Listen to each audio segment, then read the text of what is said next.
O ser humano com o divino, com o deus do trovão, o deus da fertilidade, a deusa da fertilidade, não tinham nomes essas entidades? Então, é interessante, né, o que o Rodrigo mencionou aqui, falando dessa conexão do Evangelho de João com o mundo grego. Sim. Você tem no mundo pré-socrático até uma tentativa de sair dessa ideia que significa a divinização da natureza. Quer dizer, você vê as forças da natureza, claro, e não entende o que está acontecendo, está caindo o trovão, é o Zeus que está jogando o raio lá do Monte Olimpo. Mares, o Poseidon. Então, esse pensamento animista e politeísta é assim comum em grande parte das diversas comunidades humanas através da história. O que acontece? A filosofia grega chega um momento e fala, parece que isso não explica de fato a realidade. Então ela vai num caminho de uma abstração. E essa ideia é o seguinte, qual que é a referência que justifica a diversidade do mundo? E eles vão em busca desse arre, desse logos, sim, tal, para estabelecer essa realidade.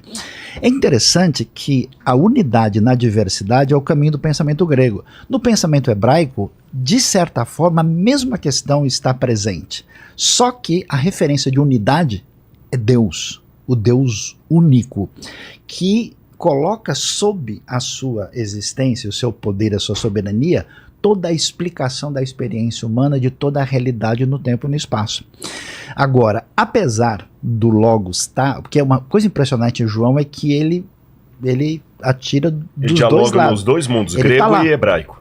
E no mundo hebraico, aí tem mais essa pegada dinâmica mais forte. Porque apesar da palavra davar, o que os estudiosos sugerem é que talvez João está pensando em memra, que é uma palavra aramaica que tem a ideia da palavra em ação. Da palavra. E por que esse elemento em ação está lá? Porque quando Deus revela o seu sagrado nome, que é YHWH, coloca pra gente aí, Lenny. YHWH, que é o Yahvé, ou ninguém sabe. Mas não... Yehová, então a gente pode depois falar dessa questão os detalhes sobre isso.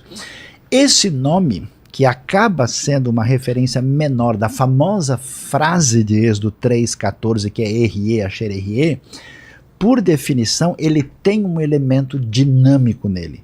Porque Deus, né, muito além de ser entendido apenas pelas categorias, vamos dizer, helênicas ou gregas, ele não é somente aquele que é a essência de tudo, é aquele que, como bem a tradição hebraica e muitos outros falam, ele é o eterno, ele está agindo na história tanto é que o tempo a tradução todo. É eu serei o que serei. Isso seria uma tradução literal. Eu serei o que serei. Que eu sou, né? Mas no hebraico eu serei o que serei, estarei continuamente sendo. Ou eu virei a ser aquilo que eu determinar. Entendi. E isso faz muito sentido, por quê? Porque Israel... Essa escrita? Exatamente. Como que é? Yud, Rei, Vav, Rei. Aquele primeiro Szinho pequeno, vem da direita para a esquerda. Isso aqui é um Y. Esse tipo um tio, uma apóstrofe. Y, o outro é H, o outro é W. O W é o quê? É a terceira letra? A terceira. Da direita exatamente, para a esquerda. É um colchete, na verdade. Tem duas letras iguais, então. Exatamente, é o H. Tá. YH, WH. É que não há vogais ali, essa que é a questão.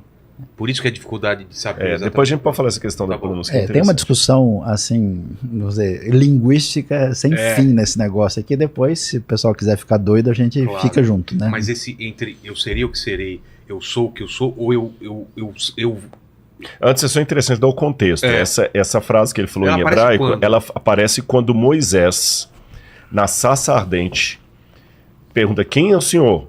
Para que eu vá lá. Ele tem um diálogo com Deus na sarça ardente. Deus aparece. E Deus fala assim: diga ao povo, na tradução em português assim, que o eu sou, né? Que não é bem uma tradução, porque no hebraico não está eu sou o que sou, assim está na tradução, mas literalmente no hebraico é eu serei o que serei. Ou como o Céu falou, eu virei a ser aquilo que eu virei a ser. Ou seja, eu sou um ser, um ente. Aliás, essa é a palavra até boa. Se você quiser transformar isso num substantivo, o substantivo ente caberia bem, porque embora as pessoas não entendam bem, ente é a forma substantiva do verbo ser. Sim. É o ente, aquele que está sendo, constantemente sendo, eternamente sendo, ativamente sendo. É o particípio presente do latim que virou substantivo em português, né? Mas o lance é o seguinte, porque, veja, a tendência da gente, quando lê essa frase, é pensar de maneira ocidental e grega. E num certo sentido, sim, Deus é aquele que é, no sentido em que todas as coisas só são a partir daquele que é referência absoluta. Mas contextualmente, o texto tem dois elementos muito mais poderosos e importantes, porque o que está acontecendo? O povo está sendo libertado do Egito, e Deus vai fazer uma aliança com eles, e Deus vai estar no meio desse povo. A teologia do livro de Êxodo enfatiza a presença de Deus no meio do seu povo. Quando Deus fala com Moisés, ele diz: eu serei com você. Ou, se a gente em português tem isso, eu serei, eu estarei com você. Né?